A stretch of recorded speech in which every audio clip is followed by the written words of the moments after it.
We live in a porny-ass world, don't we? It just gets pornier by the day. Hey, by the way, if you work in porn, I don't know if you and your coworkers know this, but we have enough porn. You don't have to keep making it.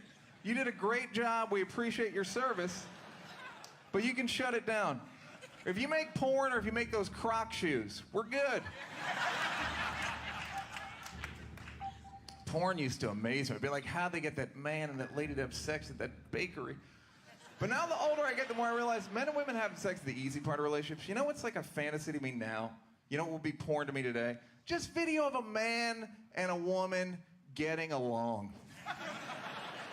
Like, wait, he has to work late and she's not gonna take it personally? Oh, that's hot. Wait, they went to a party together and they want to leave at the same exact time? Oh my God, where do they find these people?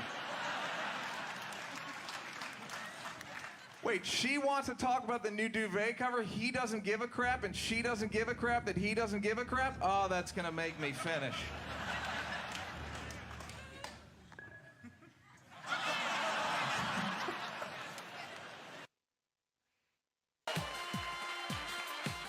Why do I always get Britain? God damn it. I'm in Spider-Man 2. I play like a big fat spider and shit. Nah, it's great to be here. I've been watching Bruce Lee all day, so I'm ready to kick the hell out of somebody today, man.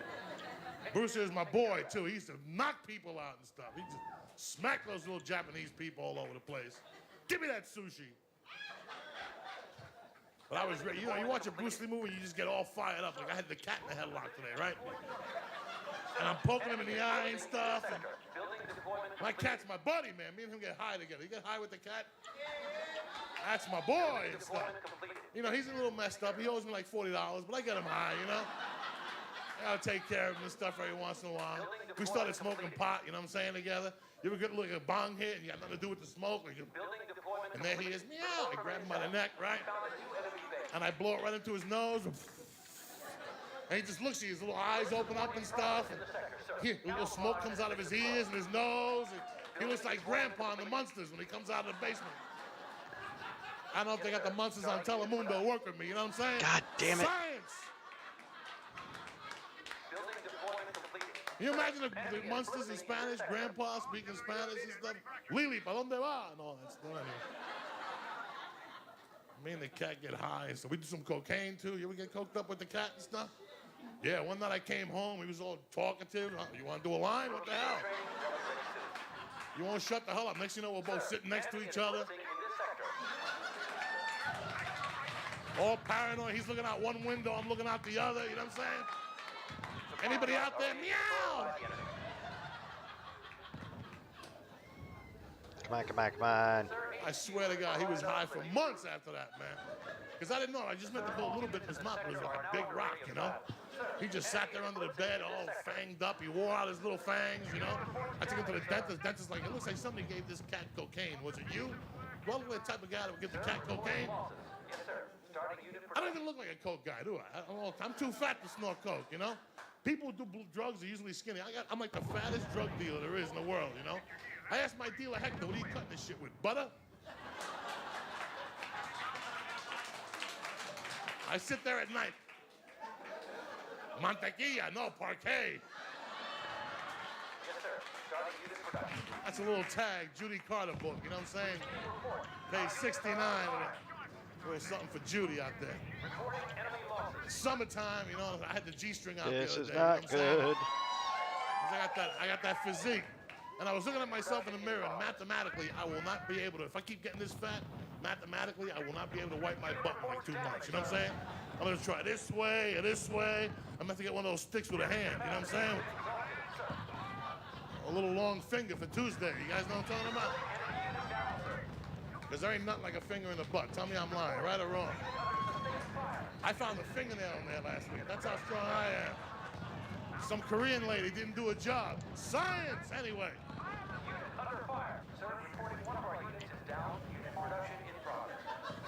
Gotta take chances with the jokes, you know, especially when you ain't got none.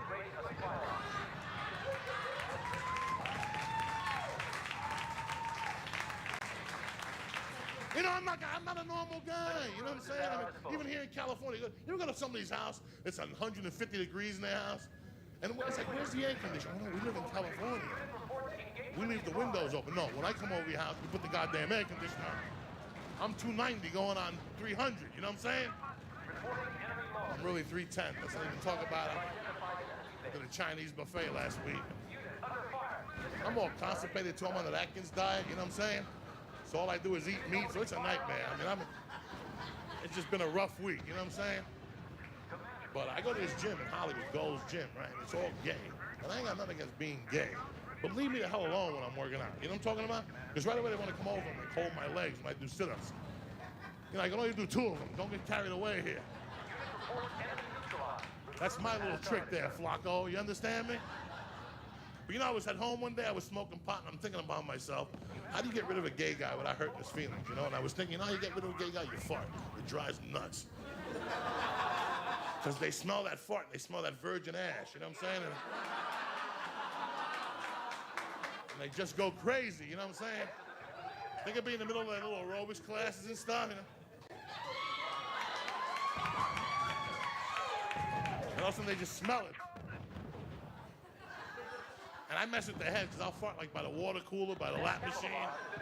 So I get them going crazy. I'll be all snooping around. Where is he? I like transvestites. They're hot, man. They cook, they clean. I mean, you can beat on them once in a while. Who are they gonna tell? They got no support groups for these people. Think about it.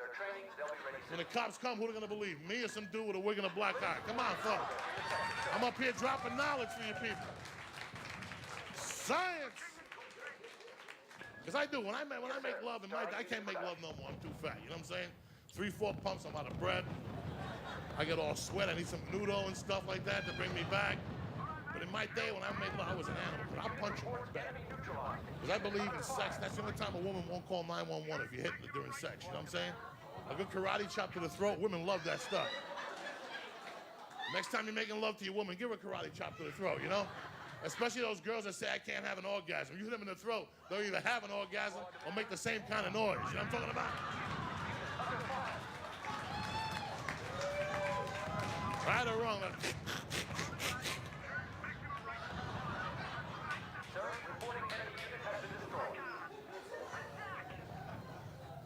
So next time you're making love to a woman, just haul off, punch her right in the face. They love that. What'd you do that for? Because I love you, Ruka. Really? Really? Yeah, we're rocking here. If you're making love from behind, give them kidney beats. They love when you hit them in the kidney. Not too hard, you know what I'm saying? We ain't savages, you know what I'm talking about? Just a little kidney punch to let them know who the Captain Kirk is of the Enterprise, you know what I'm talking about? And don't worry, every once in a while they pass out. That's okay too. Because when they wake up, what happened? You came, you see? My Jimmy runs deep. So deep, put that ass to sleep. Ice Cube, 94. Today was a good day. Anyway, you guys been a great audience. Thank you very much for coming out tonight.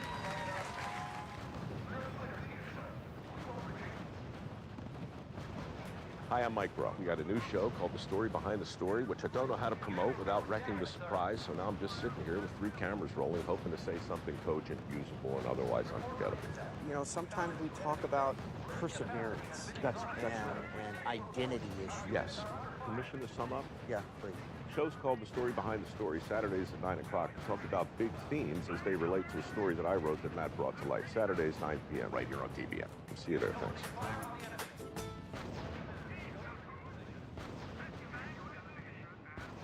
I was on a plane once and there was 2 babies on the plane and other people. It wasn't just me and 2 babies. That would be weird. You're going somewhere, you get on the plane, there's just 2 babies. They're just standing there. Come on, we're leaving. He's the pilot, baby. I'm the other baby.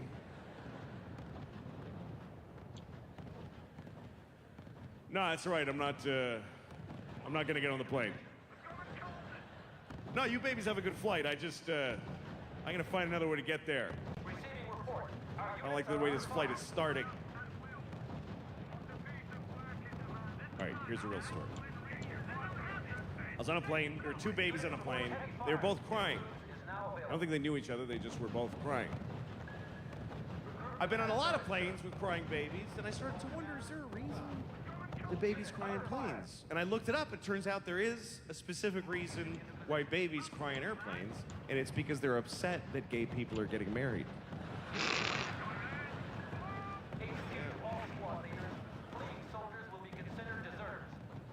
And I don't agree with them. I think if you're in love, you should do whatever you want. I don't think these babies should be trying to force their values on other people. But they don't get it. They're babies. They're being babies. I have two children, and they've both been babies on planes crying. I've held a crying baby on a plane more than once. And I see people get upset, and my sympathy for them is pretty marginal. Because when people are so selfish, when a baby starts to cry on your plane, you feel like that's happening to you. Like, this is gonna ruin my flight. Well, take a look at the parent. Because this is somebody who's holding a crying baby right on their own face. Okay, which means, by the way, they've been traveling with a baby all day. Which means, by the way, they have a baby. So their life isn't even good. They don't like anything. Nobody that has a baby likes anything anymore. They just walk around, okay, fine, shit. People like, it's beautiful, yeah, whatever, yes. Yeah. We've almost emptied that depot, sir. The only joy in a baby haver's life is when it's crying on a plane and it's now bothering other people. Yeah, you listen to this shit for a minute. Wah! I used to walk around the plane. Huh? Wah! What are you, 20 years old? Listen to this shit. Wah! Has started, sir. People look at you when your baby's crying. They look right at you like, Supply depot levels are I fucking love it. I love it. I love when they do that. I'm like, hi. Yeah. I remember this one time, this businessmen are amazing because when they fly, they feel like the whole plane is their private plane that we all glommed on or something. This guy's reading the Wall Street Journal and my baby's crying, my baby's so upset. Man, the guy looks right at me, right in the face, like,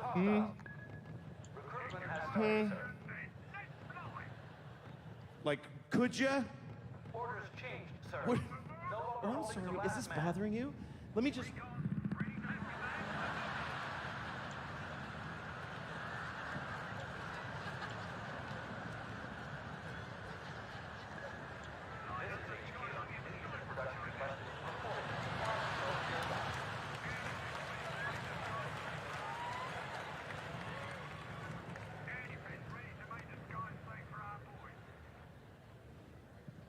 You all just clap for a dead baby.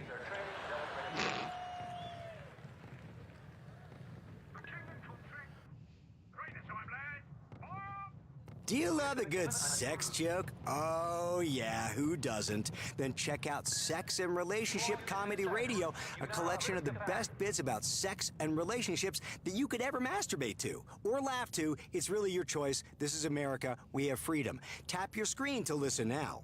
Building deployment completed. Homophobia makes no sense in 2016. Let people date whoever they want. I do okay dating. I do pretty well with women. I'm 6'4", 230 pounds. So at that size, I attract two very specific types of women. I attract very small women and very big women.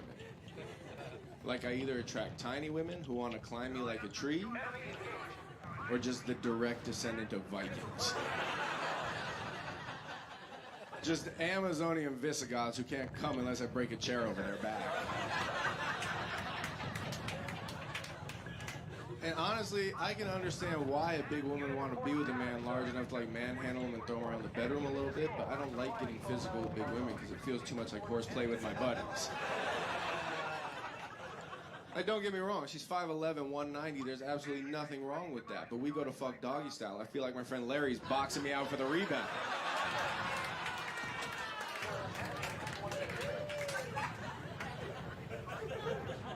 Of course, don't mean to sound disrespectful. I do love women.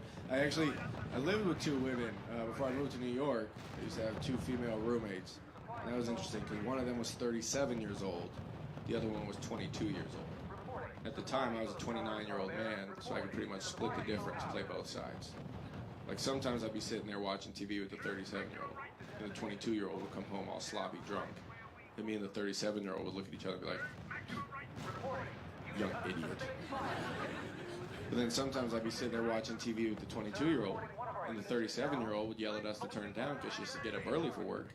Me and the 22-year-old would look at each other and be like, old bitch. And I'm sure they did the same thing. You know, being the only 2 women, I'm sure sometimes they'd be sitting there watching TV together, and I come in the room and do some man stuff. And as soon as I leave, they probably look at each other like, oh my God, he's so awesome, we should both fuck him. Like, I don't know that that's what was said. That's how it played out in my mind anyway. When you live with women, there will be changes around your house. There'll be the big changes that you expect, but there'll also be small, subtle changes. Like your refrigerator magnets will change. Before I lived with women, I had manly refrigerator magnets. Go to my fridge, it was just like beer and wings, landscaping and tree removal. Live with women, all of a sudden I would get some milk for my coffee in the morning. There's a pair of ballet slippers encouraging me to dance like no one's watching. Women love the positive reinforcement refrigerator magnets.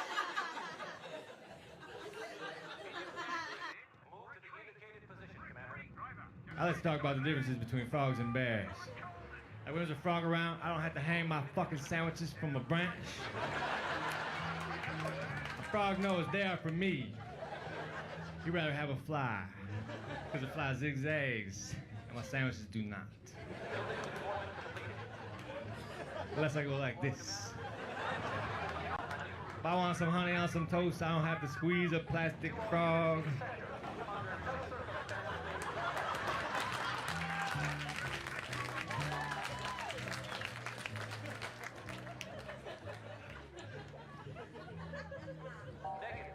Alcoholism is a disease, but it's the only disease that you can get yelled at for having. Goddamn it, Otto, you're an alcoholic. Goddamn it, Otto, you have lupus. One of those 2 doesn't sound right.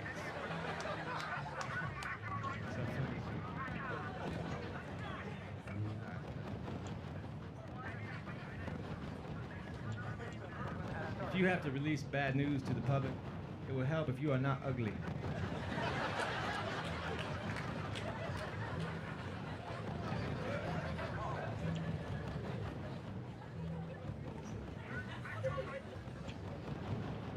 I have a loose neck shirt. My neck's fragile. I can't wear a regular shirt. It hurts. I especially hate turtlenecks. I wear a turtleneck is like being strangled by a really weak guy. All fucking day. If you wear a turtleneck in a backpack, it's like a weak midget trying to bring you down.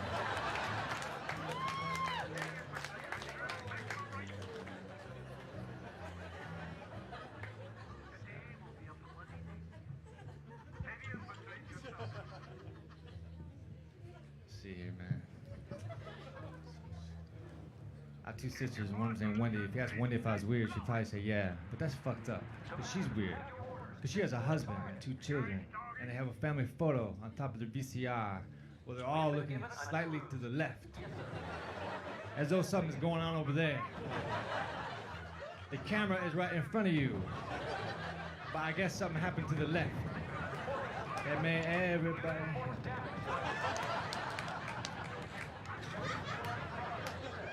So my sister is cross-eyed, so she can't quite pull it off. One eye is right the fuck on.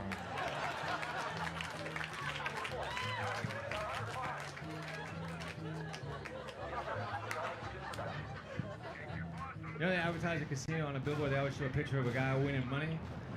But that's false advertising, because that's what happens the least. Perhaps when they advertise a hamburger, they could show a guy choking. This is what happened once.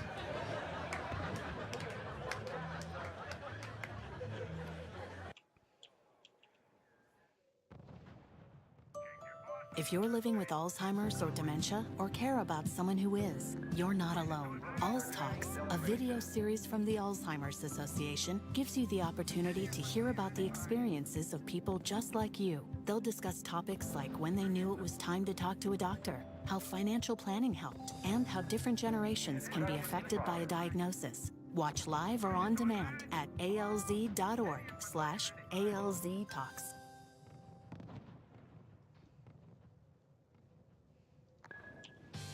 We buy so many different things online, so why not tires? With over 40 years of expertise, TireRack.com is North America's largest online retailer of tires. Find, buy, then have your tires shipped free to one of our trusted independent installers for safe, easy installation. Visit TireRack.com/Firestone to shop the full line of Firestone tires. Firestone, whatever you drive a Firestone. TireRack.com, the way tire buying should be.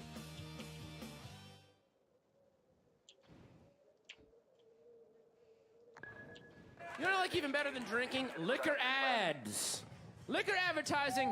Liquor companies are the only companies that know exactly who the fuck they're selling to. They don't even bother to try to hide it. It's like, hey, get this in you so we can hang out with you, because this is the only way you're fun. Come on.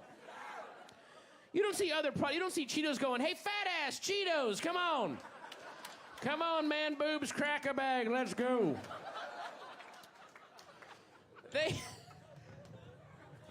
There are billboards all over Los Angeles advertising alcohol, and they are the saddest short stories you've ever seen. There's one for Dewar's. Oh, Dewar's. Doesn't that sound tasty? And there's a big sweaty glass of Dewar's, and then the tagline next to it says, Dewar's, at least one thing will go smoothly today. The fuck went wrong with your life? Where that's how you think of Dewar's?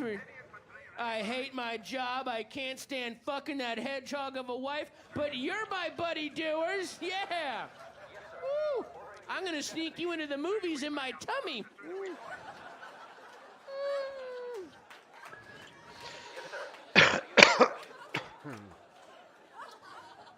And there's another one for J&B Scotch, and again, a billboard for when you're driving around, and it says, J&B Scotch, the antidote to road rage.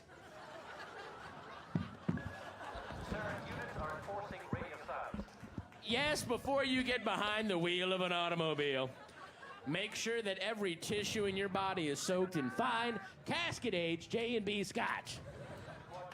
J&B Scotch before you drive. Even like the liquor ads that used to be on in the 80s where they would have like, there was one, remember that Martini and Rossi Asti Spumante bullshit? And in the ad, there's like this groovy party going on, everyone's boogieing and having a good time, and the camera's whipping around going, why are you drinking Martini and Rossi? And the guy goes, 'cause it's Tuesday. That's what a wino says. A wino says that. Then the camera whips over to this hot young chick, and they go, why are you drinking Martini, Rossi? And she goes, 'cause he said he would call me back, and he called me back.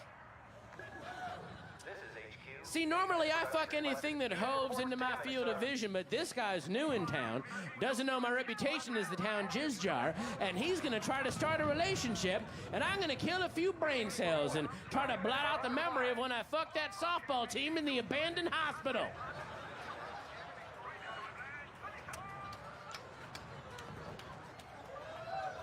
If only it could dull the pain of my battered chap pussy.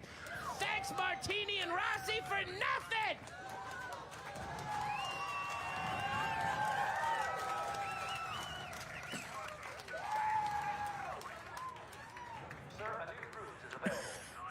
Battered, chapped pussy. Write it in the sky and gossamer teardrops. Battered, chapped, pussy. Have you heard Oswald's latest bone mole? It's all the rage in the salons. Fetch me a cucumber sandwich, crust removed. So, What else? I say the word retarded a lot. It's one of my favorite words, retarded.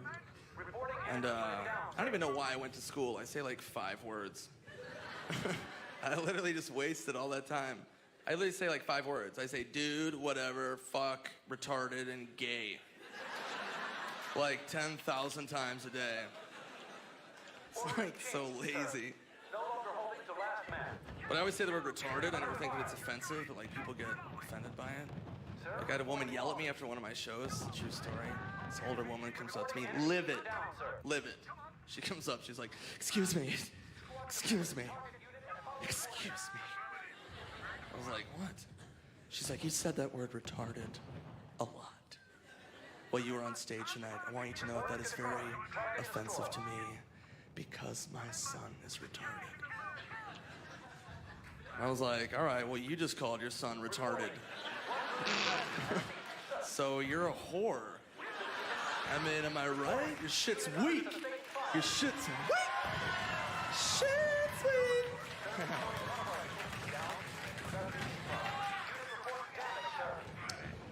No, I didn't say that to her. That would have been the boldest move ever if I did that. But then she goes, and I've heard this before, I don't know if you've heard this, she goes, if you have to say that word, just say mentally challenged instead. Just say that things are mentally challenged. Just say that instead. I'm like, yeah, okay, that's retarded. Like, that sounds worse. That doesn't sound better. If I'm like, yeah, I saw that movie. It was totally mentally challenged. It was mentally challenged. Like, that sounds terrible. But it's like, it's just a word, you know what I mean? That's my point. It's like the same with the word gay. Like, I always say that things are gay. People get mad at that. Don't say that. Stop. Don't say that. Gay. But it's like gay, it's just a word. It has nothing to do with gay people, but some stuff's fucking gay, dude. I'm sorry, but how else am I supposed to describe a fanny pack? It's a little gay. It's a little gay. Okay. Oh, I started saying the word party all the time. It's all downhill for me. I just said part, like I just want to say, like instead of saying yes, someone would be like, hey, you want to go outside? I'd be like, party. So stupid. Started saying it all the time. So this just happened to me. It's a true story. A couple months ago, I'm at a restaurant, go to the bathroom, and I kind of burst in the bathroom like I thought it was a big bathroom, but it was a single, and the guy didn't lock the door. So I'm literally just like, ah, oh! And the guy's washing his hands, and I was like, oh, sorry. And he's like, no, it's cool. Where's the paper towels? I'm like, right there. So he's like, thanks. So he starts drying his hands, and I was like all confused, because like I didn't want to start peeing, because he's still there. So I'm like just like hanging out, like waiting for him to finish. But like he took forever to dry his hands. It was like this uncomfortable silence. And he just realized I was still standing there. So he like just like looks over at me. Swear to God, I didn't know what to say. So I just stood there, I'm like, party. He's like, what's that? I'm like, party, no, I gotta go, nothing, I'm good. In my head, I'm just like, of all the words to just say, you're in a bathroom with a strange man. Party? No, there's no party here, buddy, okay? You just keep going. I don't know, I'm an idiot. I'm not gay, do like the ladies, big fan of the old labia. Yeah. Which is weird, because when I was a kid, I hated girls. When I was like 6 years old, I thought girls were gross, thought they were dumb. You know, you're allowed to hate girls as a kid, but that's really the only group a kid's allowed to hate. Because if I was a 6-year-old that hated Puerto Ricans, that would be weird. You know, if I was like, hey mom, I hate Puerto Ricans, she would never say, oh, you'll like them one day. You'll like them a lot. Yes. Hey, any Puerto Ricans here? All right, too many.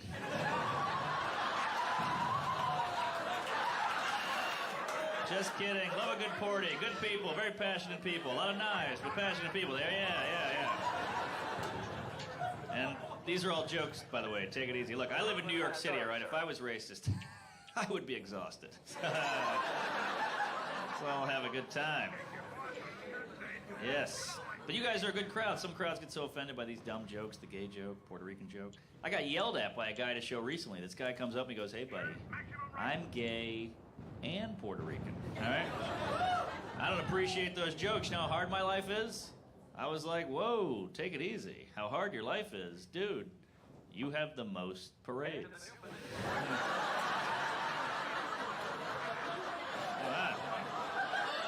How bad could it be, you know? Thank God this guy wasn't half Irish. He'd get all the floats.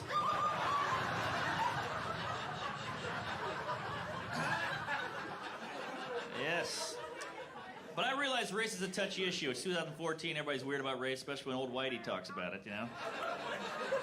Race is touchy nowadays, man. Everybody's nervous about looking racist. Like, I was talking to one guy at my last day job, and I was like, "Hey, man, what's the name of that new guy on the 5th floor, the really tall black guy?" And this guy goes, "Whoa, I don't see color."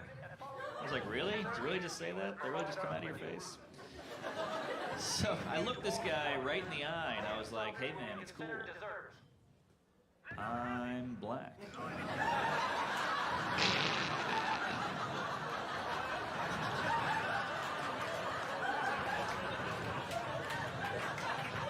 And he was like, "No, you're not." And I'm like, "Aha. Yes. You may not be racist, but you are a liar." I just feel like everybody's so full of it nowadays. Everybody's trying to be PC, and it's all fake and phony, overcompensating all the time. I was at a Starbucks last week. I'm talking to my friend. I was like, "Yeah, you know, my neighbor, he's this Mexican guy." And before I could finish the sentence, this lady stands up and goes, "Hey, I didn't come here to listen to some racist conversation." I was like, "Yeah, that'd be weird if you did." It's a coffee shop. Who would come here for that? Also, I said the word Mexican, because he is Mexican. That's not a slur. That's not a bad word. Sounds like you have some problem with Mexicans. You're projecting that onto me, all right? That'd be like if I said, "Yeah, this 4-year-old the other day," and you went, "Whoa, you're giving me a boner, you pedophile." Come on. Oh, boy. Yeah, like I have 4 black friends right now. It's the best I've ever done. And they all tell me I'm the whitest guy they know, which I'm not sure what that means. I guess because I say words like skedaddle. I don't know. I get that all the time. Maybe I am super white, but I think the whitest thing about me is the fact that after I get a haircut, I like to leave the barbershop. Yeah? Don't really see the need for all the hanging around, you know? You don't do that at a dentist's office. Whew, that was a hell of a root canal. I'm gonna go sit in the lobby for 4 hours. Yeah. And I know some people are like, "Hey, buddy, that's a stereotype." Well, they made 3 movies about it, so you figure it out. Yeah, my black friend, he gets his haircut like 6 times a day. It's crazy.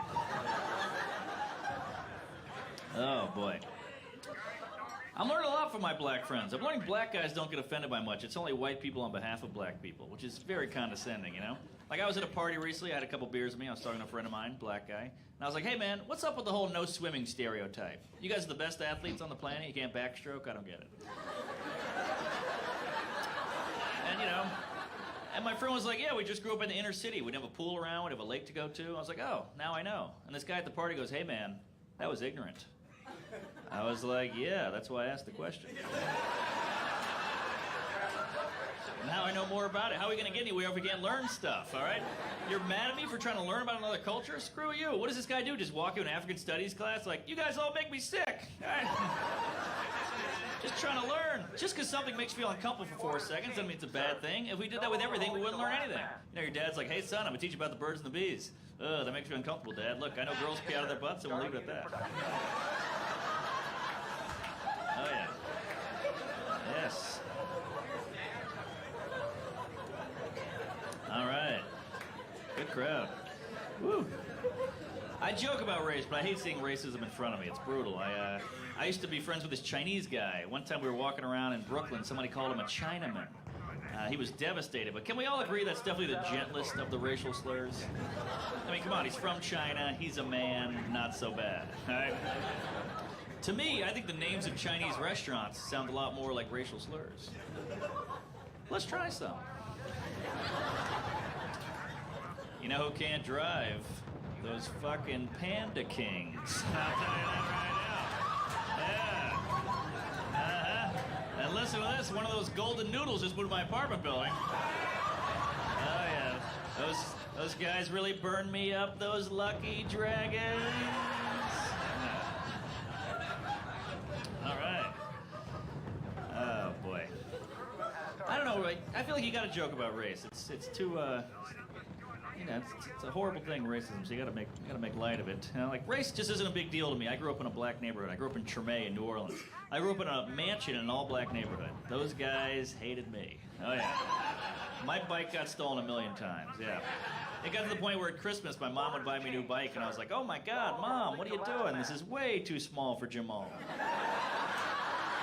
Oh man, he is gonna kick my ass. Yeah. You know, a lot of people say to me, "Mark, you grew up in a black neighborhood and you sound like that?" Oh yeah, this is how I rebelled. I was like, "Oh, you don't like my people? I'm going 1940s auctioneer on you. How do you like that?" Yes.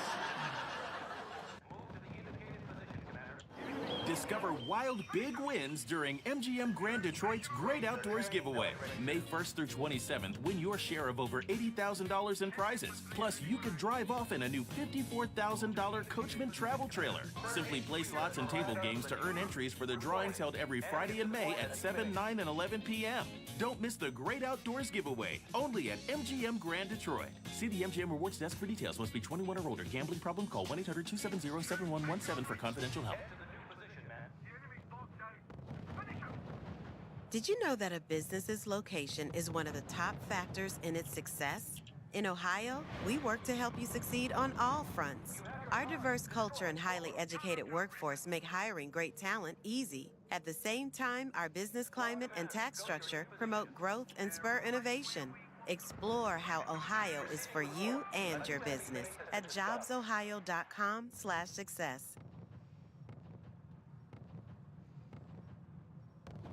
Guys are funny about sex because we act like we don't care about giving girls orgasms, but we do care, and you can tell guys care by our sex stories. You ever hear guys' sex stories? They're all exaggerated, blown out of proportion. Even the words are exaggerated. I was talking to my buddy Mike today. He goes, "Yeah, dude, I was with this girl last night, right? So I whipped it out."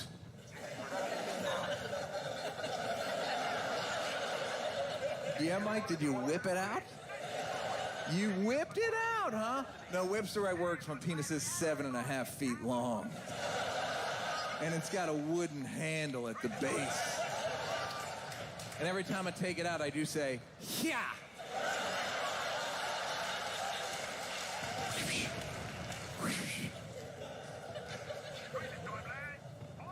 Whip makes me laugh. The other phrase that guys use makes you laugh is, "Yeah, then I blew my load." Did you blow your load, or did a 1/4 ounce of goo come dribbling out of your dick? Did it go, or did it go boop, boop? I think I know. I think it went boop, boop. Yeah, I blew my load, then there was like an explosion, like a rock slide. A lot of guys died down here in the valley. They had to shut down the interstate. The sheriff said he'd never seen carnage quite like that before. They're gonna do a benefit concert. John Mayer's scheduled to play. Listen to me, ladies. If you're gonna fake an orgasm, you gotta sell it. Seriously, you gotta sell it. Because I was with a girl recently who was clearly faking. Put absolutely no effort into it. Yeah, she just went, orgasm.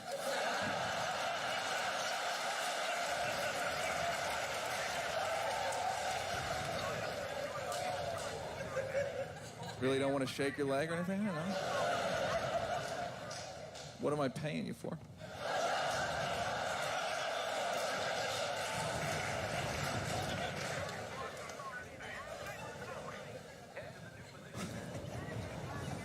What kind of girls are like to sleep with? Great question, guys. Thanks for asking. I don't like them too young. I don't like them too old. Too young, 18, 19, 20. Girls that age don't really know their bodies that well, so they're trying to act like they're having fun, but you can kind of tell by the noises they're making. They're not. They're like, yeah. And you're like, that's not convincing. And then girls in their late 30s, early 40s, you know your bodies too well. So it's basically like we're just working for you. We're like, all right, young man, go ahead and hop on in there real quick. Why don't you start me off with 15 or 16 good pumps? Let me see what I'm dealing with. That's fine. Look, I'm going to take your right hand, put it on my left breast. Young man, go ahead and kiss my neck. And kiss it again. And pull my hair. I just came twice. Get the fuck out of my house.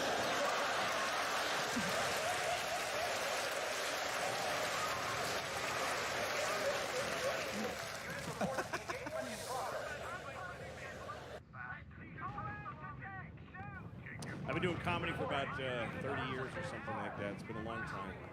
All right. Shouldn't take that long to get good at it. Shouldn't take that long. It's really a simple thing. You talk to people. I should have figured it out right away. But it took me a long time, and I used to hate it. I really did. First few years, I hated it because I bombed almost every show. And I remember when I started, I was like, I want to make people laugh. And for a good 5 years, I didn't make one fucking person laugh. And I realized now I don't make people laugh because I'm a comedian. I used to make people laugh. I worked in a garage, and I used to make people laugh. And it was just a plus. It was just, hey, that guy at the garage is funny. But if the guy at the garage isn't funny, you don't go, that guy, what a piece of shit. He wasn't funny. I've been doing this a long time. I've traveled all over the country. I remember one time I worked at this club in North Carolina. I don't remember what town. It was called like, North Carolina. I don't know.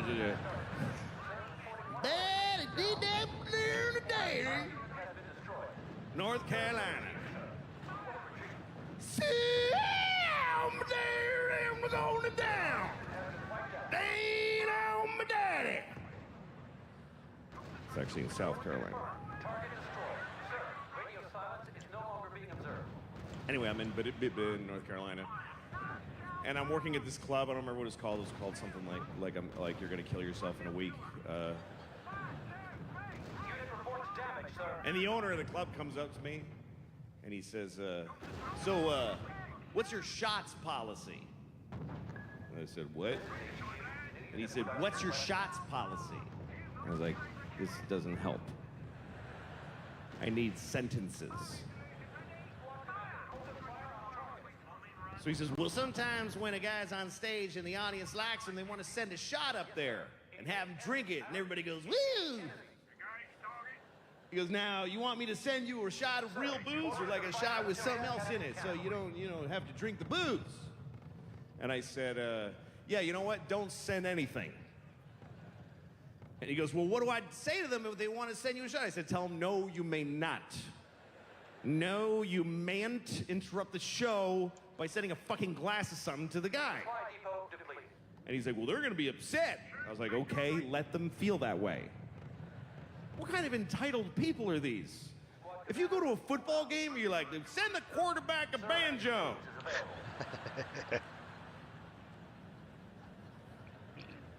Like to see him play a banjo right about now. Knock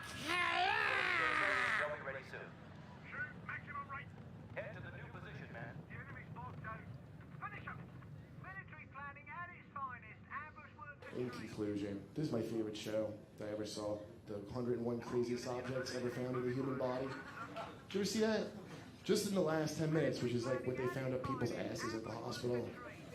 It's so many things from your house. And like the interview a doctor that has to take that stuff out, and he looks all sad because I guess he does that all day. And he looks at the camera and goes, "I recommend to everyone that they not put a foreign object in their rectum." And he just looks all depressed, like he knows no one's gonna listen to him. You know? It looked like he wanted to go to schools and talk to kids with like a "just say no to stuff up your ass" presentation. A light bulb, a jelly jar, some lights. What do all of these objects have in common? I dug them out of someone's ass, that's what. Why would you do that? Why would you ram something up there and then lose track of it? But next time, leave an inch hanging out and plan ahead for when you're done disgracing your family. How about that? Do you believe that? Mice. That's like a little biology fact. Did you know human beings are the only animal in all of nature that sometimes rams other animals up their ass? There's no, you don't watch any nature programs. It's like a bear grab a duck and stick it up his ass. And he can't get it out, and they have to call some kind of a medical bear to help him. All right, you guys are really awesome. Thanks for coming out. I really appreciate it. Take care.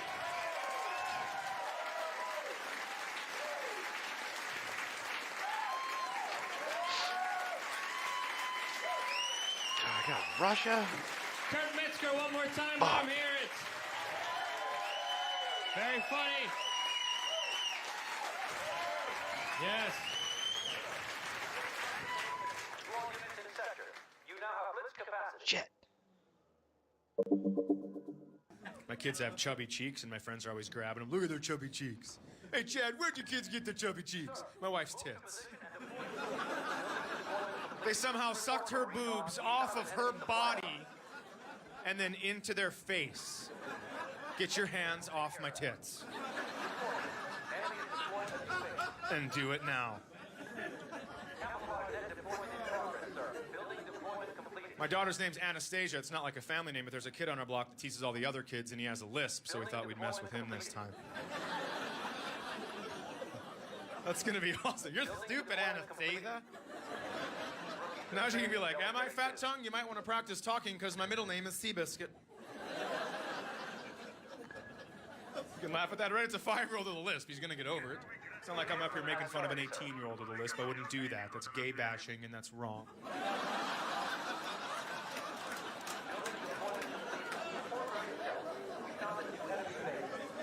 You want to get mad about the lisp? Get mad at the guy who named it lisp. What a jerk, right?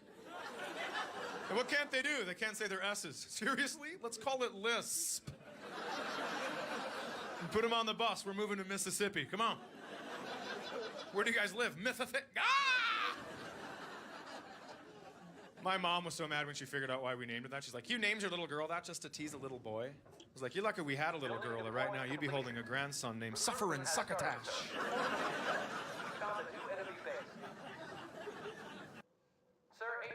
Create your ideal backyard this summer with 11% off at Menards. Now is a great time to start building your outdoor projects with the Midwest's largest selection of AC2 pressure-treated lumber. It offers the natural look of wood with added protection for your outdoor projects. All AC2 pressure-treated decking and lumber is 11% off right now at Menards. Good through May 30th. Savings are a mail-in rebate. Some exclusions apply. See store for details. Save big money at Menards.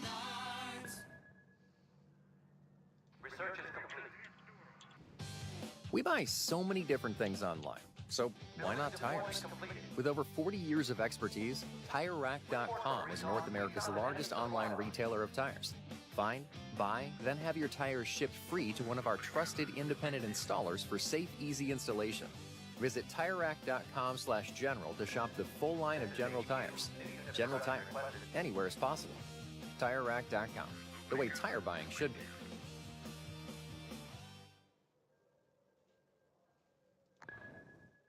Like I can just go. You guys are cool. The coolest crowd I ever did. The crowd was actually fine. I should say that. The coolest audience members I've ever had. It was in Portland, Oregon. It was a good crowd, but there's 4 people, like where you were with the glasses, like right there. There's 4 dudes, and they were all on mushrooms the whole time. Yeah, it was really rad. My friends were like, you should have fucked with them a little bit. You should have messed with them. Like, what do you want me to do? This is HQ. Just go like, New unit production requested. Building deployment completed. Sound like I'm a snake. I'm not gonna do that, all right? Building deployment Not to mention, they don't need help being fucked with. They're on mushrooms. Just let it happen. Don't be that guy. This is HQ. New unit production requested. Have you guys ever done shrooms before? All right, cool. A few of you have. The rest of you are wasting your lives. I don't know what you're waiting for. Maybe you don't want to talk to God. All right. That's cool. But for those of you who've done them, you know you're still present and aware of what's happening around you while you're on them. So 3 out of the 4 of them were having a great trip. Recruitment has started, sir. And they would laugh like extra hard at all the jokes. But for whatever reason, the sound of their laughter would just fill the other guy with fear. Just pure fear. So like every joke, he would say like, ha ha ha ha. Ah! No! Get away!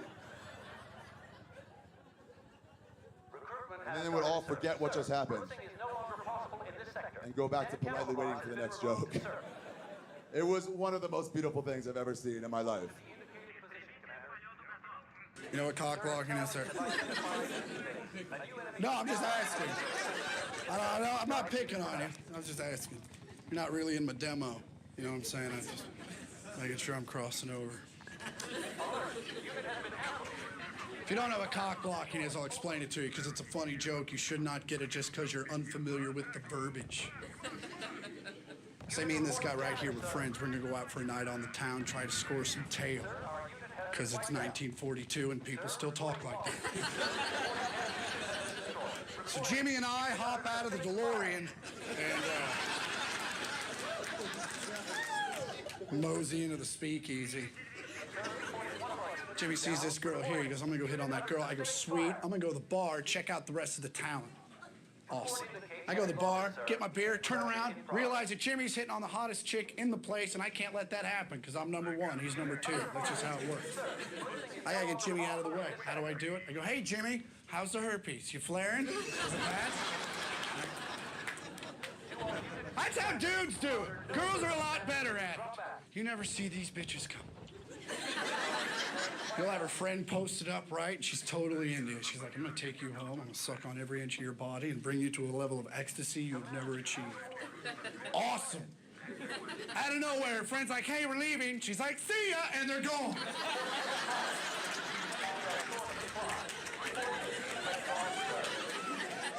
What the fuck was that? Did you see that? Some sort of cock-blocking ninja. She came out of nowhere.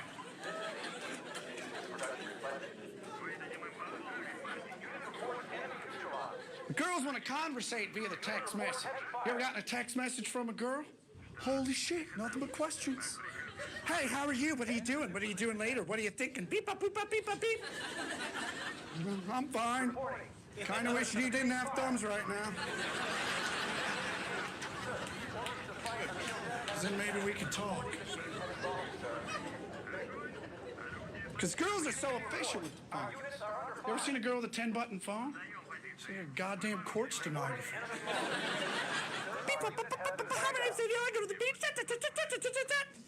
Every text message I send takes 7 minutes. F. 7. I don't need a 7. Meanwhile, she's freaking out. Why are you texting me back? Have you seen somebody else? What's going on? No, I'm fucking retarded. Shut up. Shut up.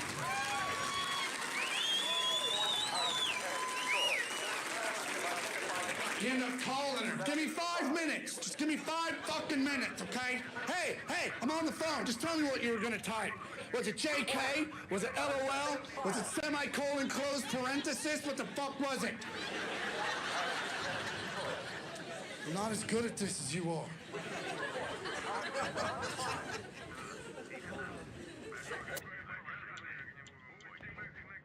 I knew it was a good date, though. I knew my fiance appreciated it because on the ride home, she offered me Roadhead. Now, if I'm being perfectly honest, I actually think Roadhead is very, very overrated.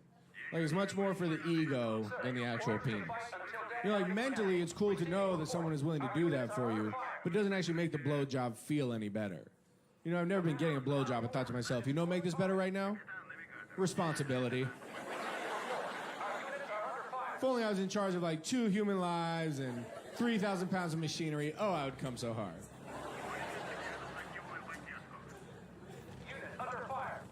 I remember the first time I brought my girl home to meet my family. I was worried what my dad was going to think. She left town. I stayed back an extra day, and I was like, Dad, what'd you think about my girlfriend? He said, actually, she reminds me a lot of your mother. I said, thanks, Dad. That's really sweet. He said, I meant that as a red flag.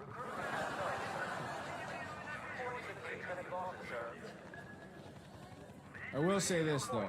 This is advice I have for couples, whether you're just starting out dating, you've been together a while, you're married, gay, straight. As a matter of fact, even single people, just heed this advice. If and when you meet someone that you're sexually compatible with, they can please you sexually, you can please them sexually, chalk that up as a win, quit while you're ahead. Okay? Because the first time me and my fiance had sex, it was amazing. And afterwards, she was like, wow, that was great. It's been so long since I came. I should have quit while I was ahead. But my male ego kicked in. Again, I was like, yeah, why has it been so long since you came? Yes, sir. And she said, well, actually, my ex-boyfriend's penis was too big and it hurt. And I was like, oh, good. So glad I asked. And that was valid jealousy. Listen, you guys have been so fantastic. Thank you so much. I really appreciate it. Enjoy your night. Have a good one. Thank you.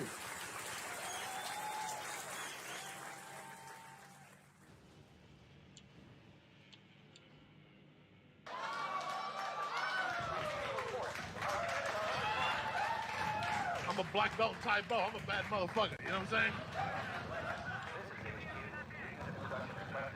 Back to the situation at hand, right? So we got this black dog, right? And my girlfriend at the time, fucking freak, white chick, dirty white chick, Michigan. You know, they're fucking. She wanted me to fuck her in front of the dog. I'm a Catholic. I don't do that type of shit.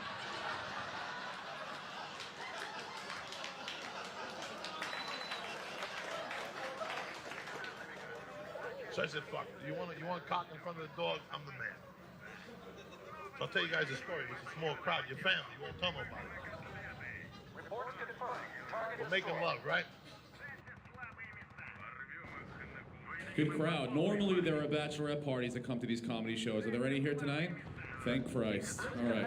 No, they're the worst. They come and they always want to sit in the front and they get wasted. They start to heckle. They yell shit out. As a comic, you're like, look, girls, just shut the fuck up, okay? What is this, a bachelorette party? And then the drunkest girl, she'll turn to the spokesperson. Watch her. She'll go, ha ha ha ha ha ha. How'd you know, asshole? How'd you know? I'm like, we have a hat with a big giant dick sticking out of the side of it, and that was my first clue, sweet tits. Is that your normal attire on a Wednesday, a giant dildo hanging from your forehead? Fuck you, we're gonna go dancing. That's the next move. You girls go out with your hooker friends and you dance and you dance. And the more they drink, the closer they dance with each other. And guys, if you wait long enough, you'll see some magical shit. Trust me, stick around. Because the more they drink, the closer they dance, and before you know it, girls will just make out with each other. I love you, Lisa. Aww. And you're there with your guy friends like, holy shit, look at this over here. And then the drunkest girl, she'll turn to the spokesperson again. What are you looking at, asshole? What the fuck are you looking at? I'm like, you're licking your friend's nipple, okay? And I'm always going to look at that. I'm just a guy. It's what we do. Fuck you. We're just friends. We're just dancing. And that's funny because they'll never see me and Paulie go. I'm like, hey, what's up, Paulie? How's it going? Yeah, I love his song. Let me slap your ass a couple times, Paulie. How's it? Let me jerk you off, Paulie. You like the way that feels? Whoa, what's up, bitches? What are you staring at? Just slow dance my man Paulie over here, right? I like to rest my head on his shoulder. We danced to Kenny G the whole night. Those days of jerking Paulie off are over, ladies and gentlemen. I paid my dues. No, I'm married now, so that's like against the rules or something. I don't know.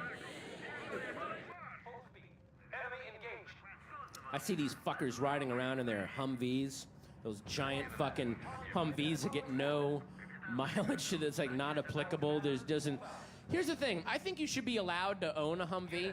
I just think that when you go to buy it, like when you sign it to like then it's yours, you should be hit on the back of the neck with a fucking roll of quarters and a sock, and then just wake up in Iraq with a gun, and they're like, oh yeah, you have to get the oil yourself. You can drive it, you just have to get the gasoline by yourself. That's fine. You can drive it all you want, you just have to, gotta get the gas. Can't do that. I could never be materialistic personally because I happen to believe that the quality of life is not measured by the retail value of material possessions that you obtain. Yeah. And furthermore, I have no money. Yeah, and apparently, if you want cool shit, that's what they want from you. Your money. Pretty fucked up, I know. I say, as a company, if you're gonna have that kind of attitude, you lost this guy's business. You can't have my money because I don't have my money. That's called beating the system, people. Speaking of which, I don't want to stand up here and brag or anything, but I just saved a bunch of money on my car insurance by canceling it. Yeah. You can do that. They don't want you to know. It's actually the most savings possible. I recommend it.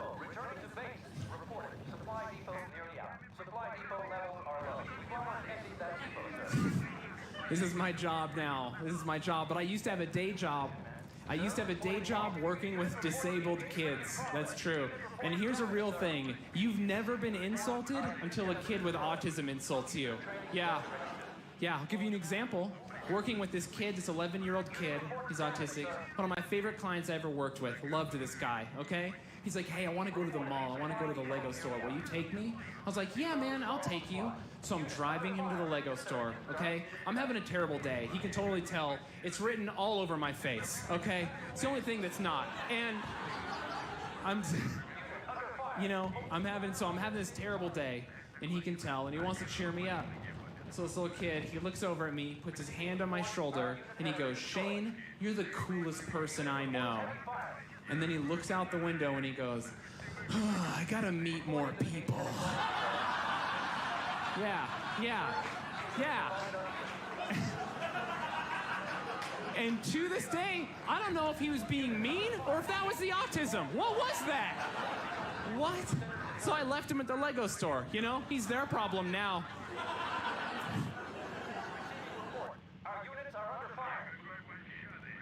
Normally, I'm not that crabby at the airport, but on my flight there, my armrest would not fold down. Also, it does not bother me, but it really bothered the lady next to me because my clothed leg was touching her clothed leg.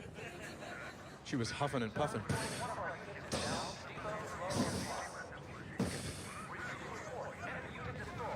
I'm not the thinnest fellow, but I fit in an airplane seat. And I tell you that to let you know she was spilling onto me. Right? So settle down a little bit, because this is not my fault. I'm halfway in the aisle already. And then she starts adjusting to make room. There's no room. The only room you're going to make is cracking the side of the plane, then we all die. Settle down. It's an hour-long flight.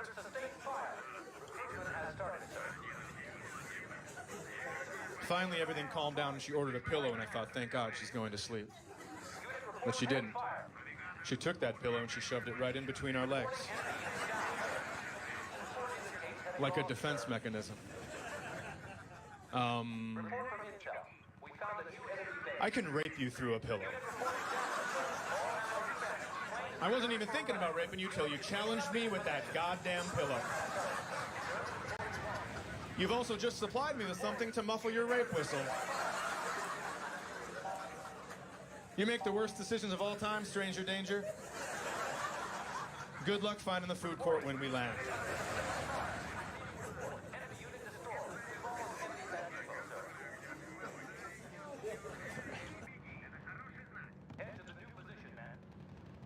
We really have been through a lot, because not only did we try long distance, but while we were long distance, we experimented with an open relationship. That's when you're allowed to be with other people.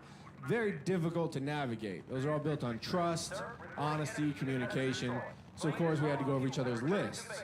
I have a list of women that I would like to sleep with if I one day become super famous. And she has a list of men that she will sleep with if I ever sleep with anybody else. And it was just messed up, because, my list is based entirely out of lust, and hers is based entirely out of spite. Like, I want to have sex with Rihanna because she's beautiful. And if I do that, my fiance wants to have sex with John Elway because he was my childhood hero. It's like, that's some next level shit. I ruin our future. You're going to fuck up my past? I'm playing checkers. She's playing chess. I don't want to play this game anymore. Eventually, though, her strategy will backfire because my other childhood hero was Magic Johnson, so... No, the Oprah relationship was my idea, and she begrudgingly went along with it. But then, as soon as we did it, like, my male ego kicked in. I was like, oh, this is awesome. I can fuck whoever I want. And then quickly realized that women can fuck whoever they want. Men can fuck whoever wants to fuck them. And there is a huge value difference between those two realities that I had to come to terms with. Because she could go out and get a much higher quality individual. So I had to fight her quality with quantity.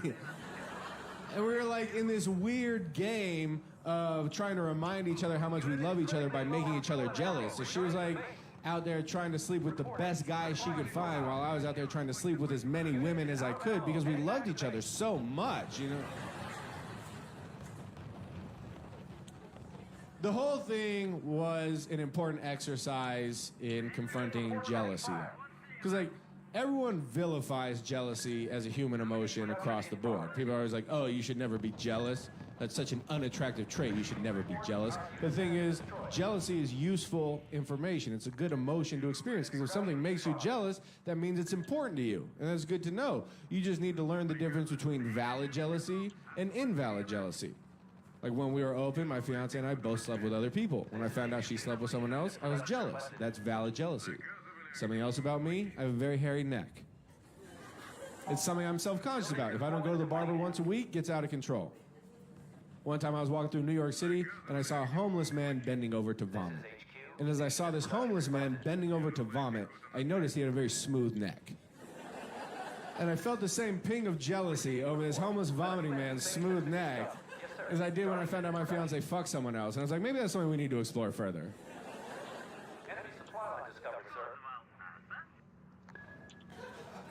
Your boyfriend? First date, really? Wow, what are the odds? A redheaded white dude and a black chick. I never saw that coming, ever. That's awesome. I can't get black girls that never into me. You're into white dudes always? Is this gotta be your first? No. How many? 3 or 4? Was there black guys in between? Really? A little bit of everything. Holy shit. There is a United Nations peace treaty happening in your vagina. Can you ask your clit if we could end this war? Clitoris, I propose we pull out. Literally and figuratively.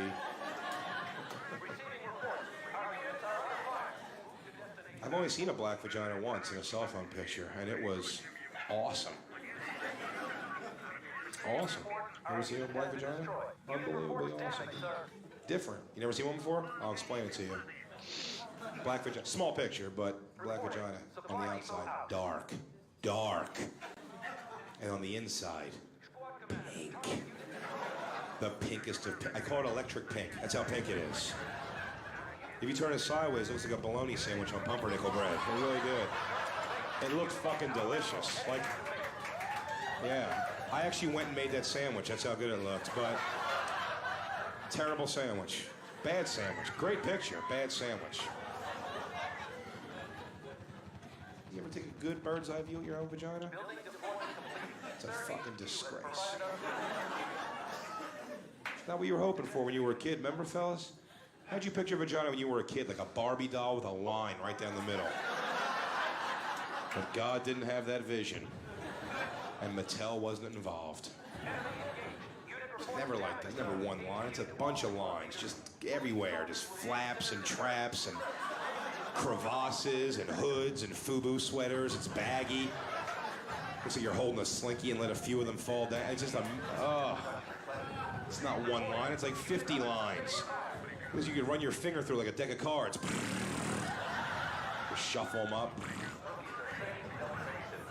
Take out the jokers. Plane is low on fuel and returning to base. I don't care who you voted for. I'm gonna tell my story anyway. I didn't vote for Trump, and one of my best friends did, and we were talking about it. Not yelling, just talking like people, which is weird nowadays. And he asked me, he goes, "What are you so scared of?" That's what he asked me. He asked me, "What are you so scared of?" And I was like, "Oh, that's a weird thing to just narrow down." But I guess the biggest thing that scares me is that historically, nothing good has ever happened in this country when the rednecks are happy. That's the part that scares me. And I'm not saying that can't change in the next 4 to 8 years. I'm just saying historically, that's never been the case. Historically, anytime a large group of people go, "Woohoo!" that's followed by centuries of the rest of us going, "We are so sorry." People are out of line, I apologize. I like it now. It's been a few months and people are more friendly about it, but it got weird there after a while. I blame the internet for that. I blame the internet. Because you argue with people you've never met before. You know, Facebook has taken things away. You can't have acquaintances anymore. Remember acquaintances? They're people you kind of knew. Hey, his name's Dave.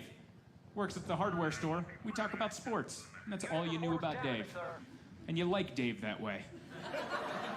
But now you gotta be Dave's friend on Facebook and you're like, whew. Dave is in the Ku Klux Klan. I had no idea. I thought he just liked the Chargers, but no, there was more. A lot more. You guys are fun. Unit reports heavy fire. We buy so many different things online, so why not tires?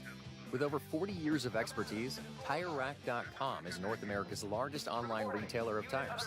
Find, buy, then have your tires shipped free to one of our trusted independent installers for safe, easy installation. Visit TireRack.com/Continental to shop the full line of Continental tires. Continental Tire. Find a new road forward. TireRack.com. The way tire buying should be. Unit reports heavy fire. Hi, I'm Mike Rowe. We got a new show called The Story Behind the Story, which I don't know how to promote without wrecking the surprise, so now I'm just sitting here with 3 cameras rolling, hoping to say something cogent, usable, and otherwise unforgettable. You know, sometimes we talk about perseverance. That's right. And identity issues. Yes. Permission to sum up? Yeah. The show's called The Story Behind the Story, Saturdays at 9 o'clock. We talk about big themes as they relate to a story that I wrote that Matt brought to life. Saturdays, 9 p.m. right here on TBN. We'll see you there. Thanks.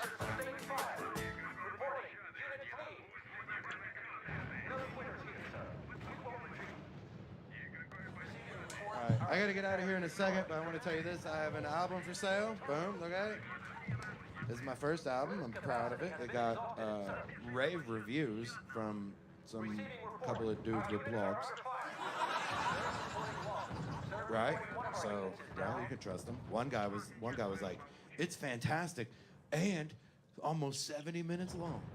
Like, that was his review. It was like, also, it's great, but also, like, long. Like, so if you like things that are good or things that are long or both, we got something for you.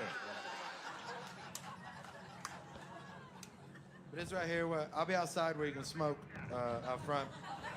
Go to McLeavy's too. I'll be over there in a little bit, and I'll be over there at midnight once the second show's done too. Fucking. So go over there. Don't be all weird about it, right? Like, why even be independent? Sir, orders to fight until death have been canceled. If we're not gonna fucking get super hammered on a Friday night.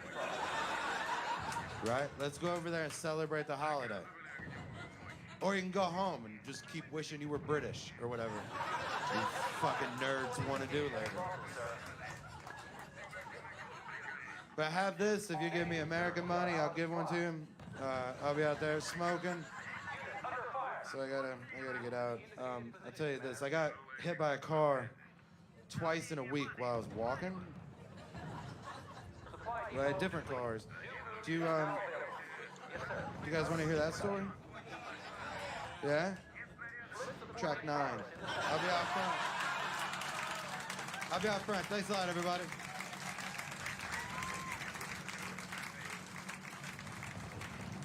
Jeff Tate, everybody.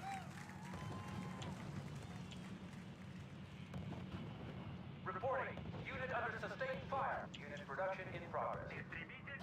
I'm a big movie fan. I'm very, very confused why so many people love the movie Scarface, though. I'm not saying it's a bad movie. It is, but that's not my point.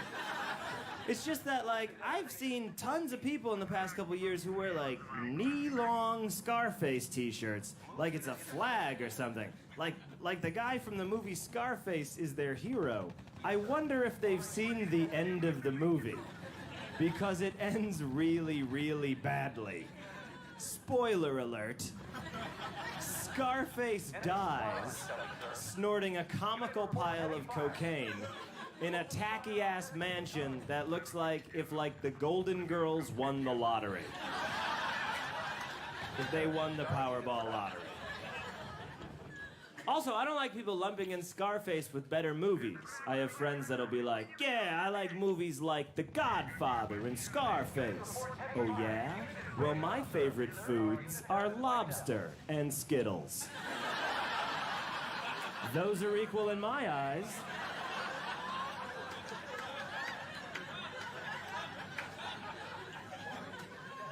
Oh, I also think it's weird in movies, when someone has amnesia and they wake up in the hospital, a lot of times they'll be surrounded by friends and family, but when they open their eyes, they go, "Who are you?" Because that's not how you act when you don't recognize somebody. That's very rude. It would be chaos out there if every time you saw someone you didn't recognize, you went, "Who are you?"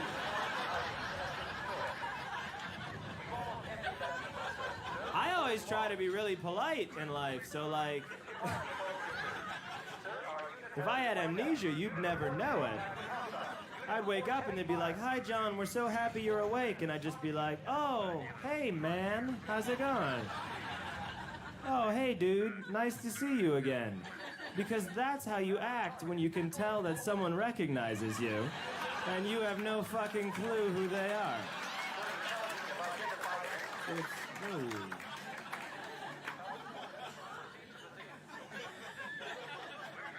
I love movies, though.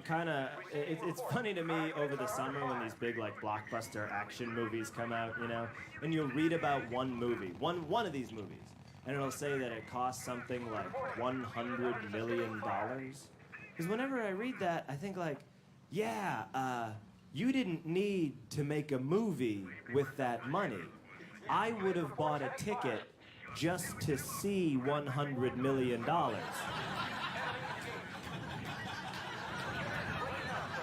Like, I am at a point in my life where I would wait on a line just to look at that much cash. Like, you could just stack it up in a motel room and line us up down the hall. You put some guy out front in a straw hat that's like, "It is $8 to see the $100 million, or $10 to have your money added to the $100 million. Ooh. Very luxurious. But think about it, that would be entertaining, you know? You'd go into this room, and there would just be, like, stacks of $100 bills and jewelry and, like, gold coins spilling out of a pirate chest. Because pirates never bring a big enough chest.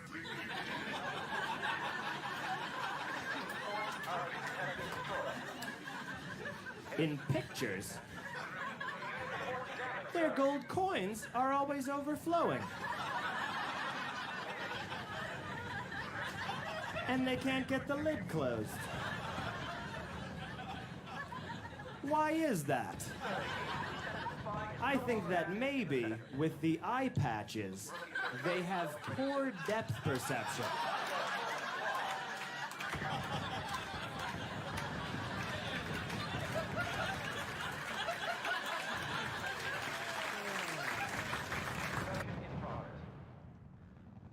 Here's the thing. I'm not saying kids are the only ones with weight issues. I've had weight issues my whole life. I mean, you're looking at a guy that would have never read a book unless there was a free personal pan pizza to write a report on it, okay?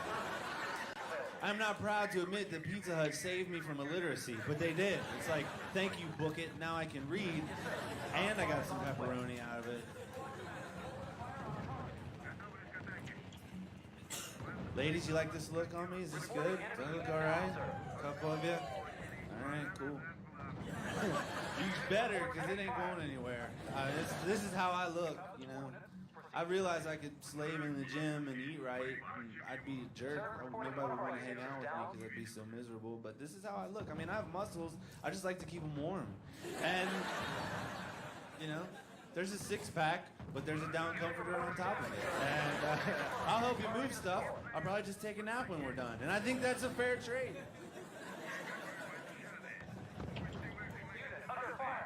What's nice to know is that I'm not the only one with weight issues. The whole country has them. I know that because Bath & Body Works is selling a candle that smells like mashed potatoes. I mean, really?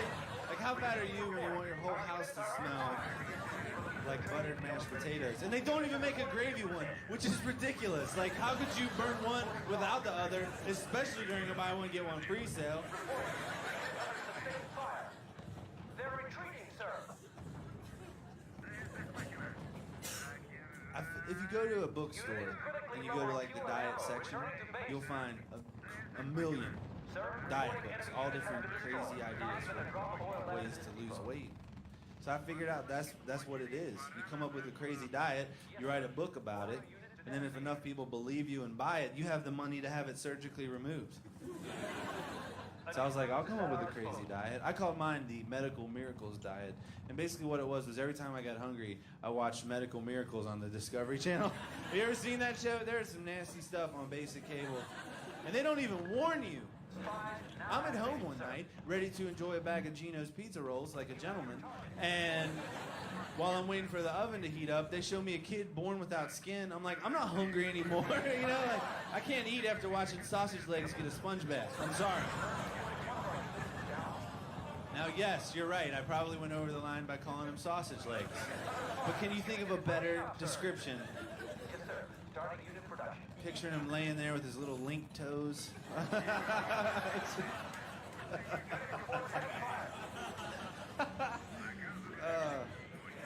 in progress. I don't have to worry about weight much longer. It's kind of exciting. I just turned 31 and I swallowed a ton of chewing gum when I was 24. So that's coming out any day now. I'm excited. Unit reports damage, sir. 31, it just sounds weird to say. I don't feel 31. And I don't even think that that's old, you know? It's just, I'm growing up, and that's what sucks. Because when I was a kid, I thought it was the same thing. Like, you reach a certain age, and you have to act like a grown-up. But I figured out that's not the way it works, you know? Basically what happens is you find yourself saying things that you swore you never would, and you're like, damn it. And it's like a realization. I had it a couple months ago. My mom said, Josh, what do you want for your birthday? I said, I don't know, maybe a vacuum and some Tupperware. And then I was like, oh my God, did I just say that out loud? And I meant it, like even after I thought about it, I was like, I could really use those things. That is sad. Like, you should never be excited if someone gives those to you as a gift. I was depressed the whole day. I was like, what happened to me? I was cool, man. I never cared what happened to my leftovers or how clean my house was. We used to punch holes in walls after poker games, and I'd be like, don't worry about it. They'll take it out of the deposit. You know, why fix it? We'll hang a poster over it like it's the Shawshank Redemption and somebody's trying to get out. That's the old me. I miss it. Now the new me, I'll see 2 crumbs in the corner of my kitchen. What is this stuff all over the floor that I just swept? You know what? You guys don't respect my house, you don't respect my things, and you don't respect me, and oh my God, I'm gay.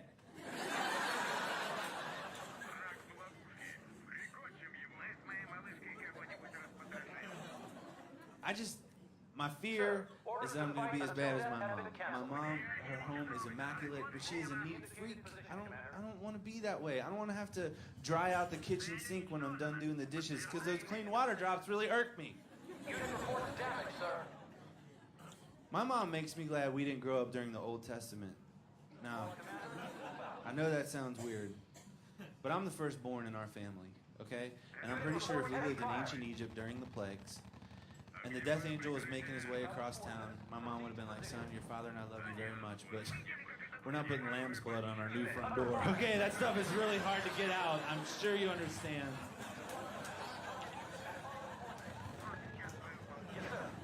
you got that joke, I am really proud of you, okay? And if you didn't, you need Jesus. Because listen, no. You don't hear a lot of Passover jokes on Comedy Central Records, okay? That might be the only one.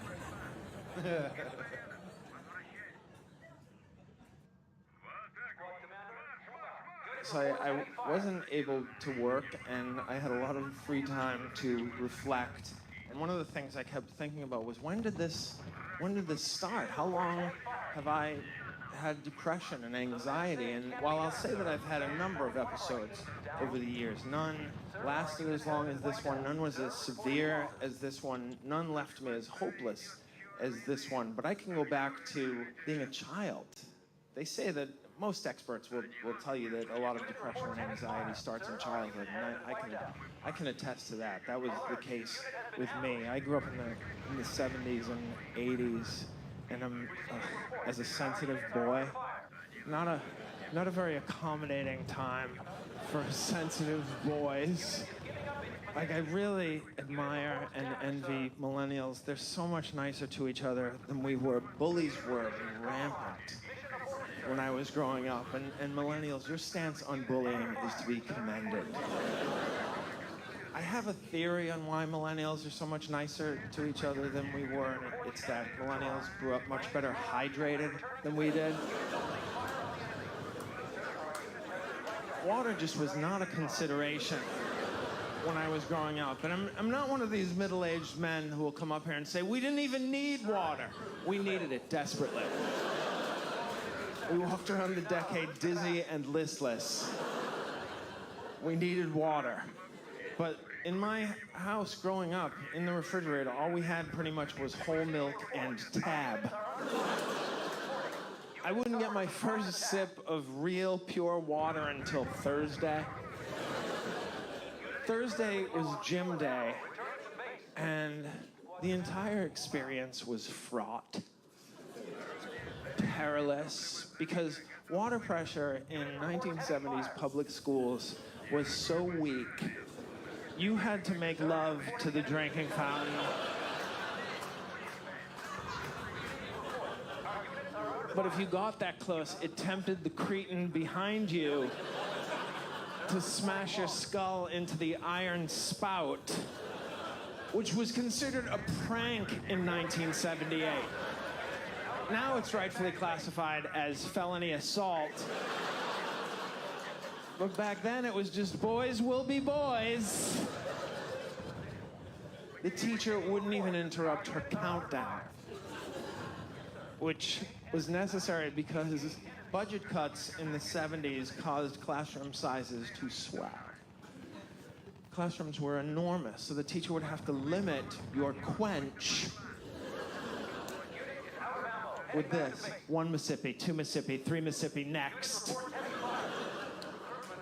And I would protest. I would become outraged, and I would say something. I was very precocious when I was a little kid. I think he would have loved me. I remember I would finish my sip under so much pressure. This, but also it's like I need to get my water for the week in 3 Mississippi or less. It was daunting. And I would finish my sip, I would collect my teeth,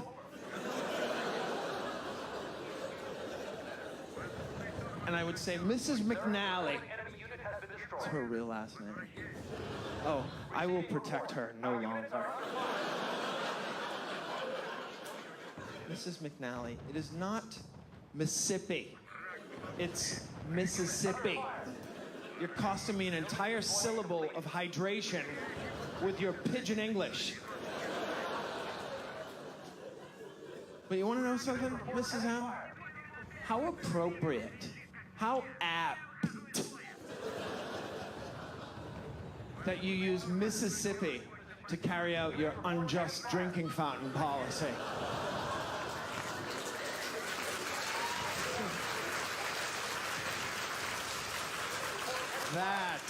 Now that's precocious, to have that firm a grasp of Jim Crow legal doctrine at 7.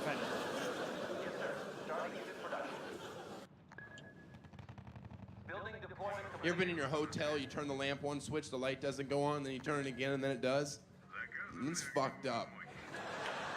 That's an easy problem to fix at the lamp factory, but you know it's some pothead kid going, hey, you just have to turn it twice, man. Just keep it going. No, don't keep it going, fix it. So now when I'm in a hotel, I turn it once, it doesn't go on, I don't read that night. I wait till the next night, and then I only have to turn it once. Problem solver. Who wants me on their corporate team? I'm a hustler. I ask questions. I think we should legalize marijuana in this country. Yeah. So potheads have nothing to talk about ever again. You are so annoying. Nobody ever sees me taking this angle, but I do, with some force, okay? Grow up and do coke like an adult.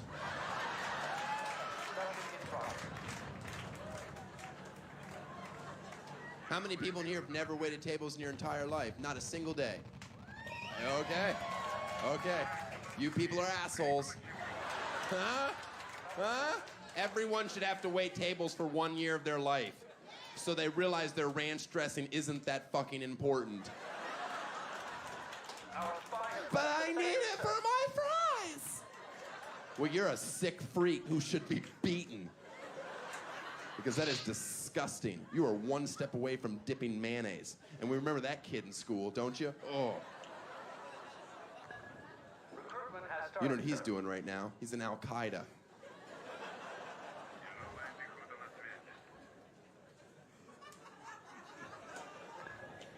You ever daydream about what you do if you won the lottery, but you don't buy lottery tickets? You spend all day thinking about things you'll do when you win, but the thought of buying a ticket has never popped into your brain? My biggest fear is my next door neighbor knocks on my door. Daniel, get out here. I just won the lottery. I'm out of here for good. Hey, have you told anybody yet? No, you're the first one. No. I don't know if you can cremate someone in a gas fireplace, but I'll find out. Feet first, I reckon. I'm going to be cremated when I die. I know this is a bit morbid, but you can handle it. I want to be cremated from the neck down. And then at my funeral, when people are talking about me, you have to hold my head. And I don't even want my eyes closed, just one of them. He always wanted to be a pirate. My mom will be like, this is really awkward. But he said we wouldn't get the booty if we didn't do this. And then in the end, they have to kick me into the audience, and the audience has to keep me up for at least 3 hits, or they have to start the whole service over. And then in the back row, guess who's there? Karch Karai. He jumps up. He's like, what? And then everybody goes to the after party. And I'm going to have a treasure map for my will. Thank you for just kind of laughing at that. Can you imagine your best friend dies, you're heartbroken, you think you know him so well, and you go to the reading of the will, and they hand you a treasure map? You would be like, oh, this guy is awesome. Get my lucky shovel. But you don't need a shovel, because it turns out it's 2 kids in Scotland in a church. Okay, I'm sorry. Oops.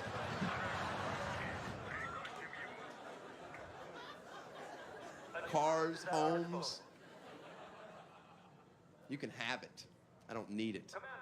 I want to get rich enough in life that I can afford to release a dozen doves every time I walk into a room.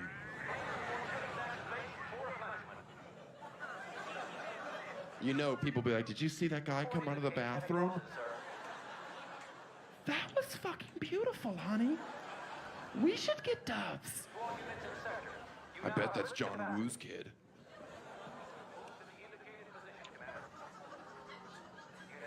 If I win the lottery, I'm repaying the service industry for all the shit they've had to take. I'm opening 1 restaurant called Thank You for Calling, How May I Help You?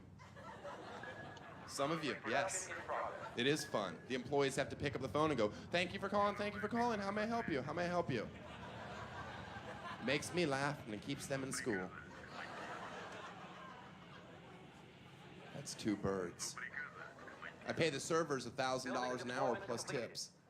Yeah, so it's like $1,025. On weekends, like $1,032. Depends on if you have a good section. I also give them $500 every time they slap a customer in the back of the head. Go ahead and say it, sensitive side. We're not gonna go to that restaurant and be a part of those shenanigans. Yes, you will. The food's delicious. And everything on the menu's under $1 because I'm using my lottery money. But here's the hang-up. I'm gonna make the chairs a lot higher than the tables. So people are like, this place is great, but why the hell do we have to eat like this? This is uncomfortable and dangerous. This minestrone is extra hot. I know it's under $1, Janet, but I'm having trouble digesting properly. I hate your mom. It'll start fights. You ever watch happy couples fight in public? Isn't it great? You're like, oh yes, they're miserable too. On Thursdays, everybody at your table can win $750 cash if I come by and put my balls in your drink. It's an awesome promotion. I'm surprised Bennigan's didn't come up with it years ago. People see me walking by. There he is. Hey, why don't you put your balls in my drink? There's no favorites here, you freak. I find out, here you go, young lady. Bloop, bloop. Put them in one at a time. I don't want to splash. I'm very considerate. I've seen other club owners throw both their balls in at the same time. That's gonna melt your ice. It's an old episode of Mr. Wizard. Shocks the system or something. I don't know.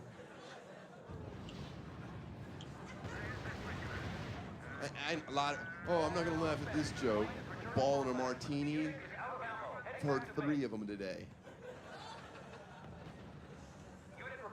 I just get sick and tired of these promos for the news when they say, stay tuned at 10 o'clock, local restaurants that you love to eat at. Wait till you find out what we found out. Is there anybody else at home really getting upset? Like going, hey, I don't want to know. That place is great. And they have convenient parking. The worst one that makes your skin crawl? Hotels that you've slept at. And they show a hotel. And you're like, oh man, I was there last week. And they show a room, and you're like, that was my room. Then they go in there, and your stuff's still there, and there's a maid with her toothbrush, and she's just... Yeah. And you're like, whoa, that's not what a Sonicare's for. But it looks 3 shades whiter, so you're kind of impressed. You're like, what a machine. It was worth $100. 120.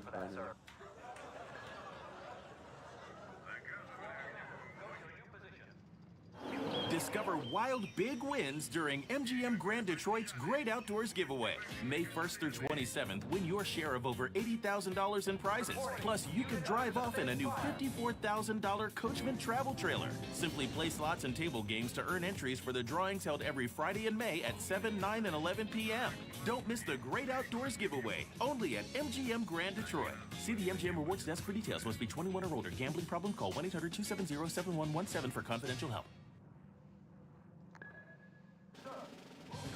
We buy so many different things online, so why not tires? With over 40 years of expertise, TireRack.com is North America's largest online retailer of tires. Find, buy, then have your tires shipped free to one of our trusted independent installers for safe, easy installation. Visit TireRack.com/Pirelli to shop the full line of Pirelli tires. Pirelli, power is nothing without control. TireRack.com, the way tire buying should be.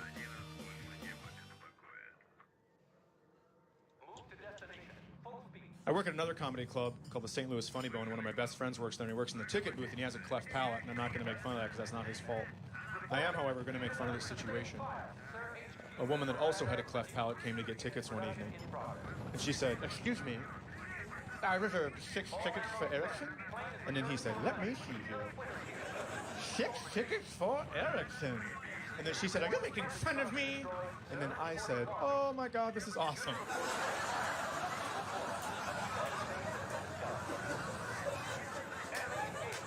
How has this never happened before? And when does it happen again? And she was so mad, she's like, you are too making fun of me. I am not making fun of you. You do not have a cleft palate. I do too have a cleft palate. That's when I was like, lady, please. He does not have a cleft palate.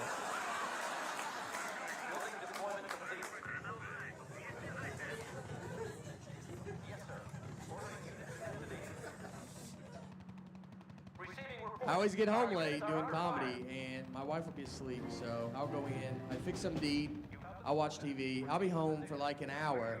Then I hear my wife from the bedroom, and she'll be like, Nate, is that you? You know, you better hope to God it's me. You have let some murderer get quite comfortable in this house. He is eating. And if someone broke into our house, we don't have a gun to protect us. So, like, oh, I have a pocket knife. That's what I have, which is going to do nothing. I could hope to aggravate him at best. Like, I'd cut him and he'd be like, just rip my shirt, and he'd murder both of us. That's best case scenario. With a pocket knife. Because I don't know how to use this knife in the middle of the day, much less I'm gonna wake up out of a dead sleep and have some kind of knife skill I've never had before. And it's a flip-out knife. It's supposed to go one motion, but I always have to pull it the rest of the way, so he would just walk in and be like, oh, I'm not really that nervous about that. You don't know what you're doing. Like, I don't. It's just there for show. So what we have to do, me and my wife, we have to sleep strategically in our bed to prepare for an attack.